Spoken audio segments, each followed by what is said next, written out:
এ বাবা, ছি ছি, ব্যাগের মধ্যে শ্রীকৃষ্ণ! তুমি কিন্তু মহা পাপ করছো। তোমার সাহস কি করে হয় ভগবানকে নিয়ে ছেলে খেলা করার? ছি, সামান্য কন্টেন্ট আর ভিউজের জন্য মানুষ এতটা নিচে নেমে যেতে পারে? শেষমেশ কিনা ভগবানকেও ছাড়লে না। এই ব্যাগটার ফটো ভিডিও পোস্ট করার পর কিছু মহান মহান ব্যক্তিরা দেখলাম এই সমস্ত কমেন্ট করেছে। ওই যে কথায় আছে না, নেই কাজ তো খইবাজ। কিছু মানুষের হয়েছে সেই দশা।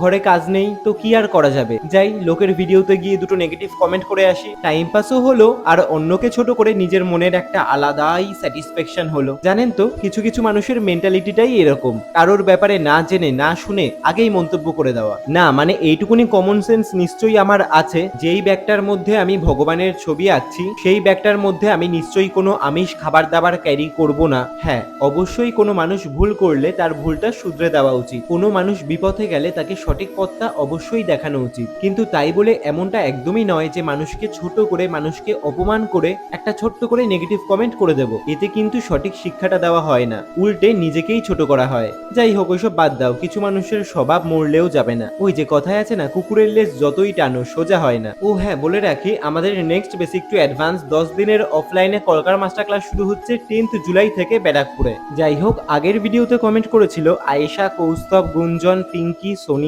মৌমিতা, সৌভিক, সুস্মিতা, তোমাদের সবাইকে অসংখ্য ধন্যবাদ। আচ্ছা, সত্যি করে বলো তো, তোমাদেরও কি মনে হয় যে আমি পাপ করছি? যদি না মনে হয় তাহলে তোমরা এই ইমোজিটা কমেন্ট করে দিও তো। তোমাদের নাম কিন্তু আমি পরের ভিডিওতে নেব।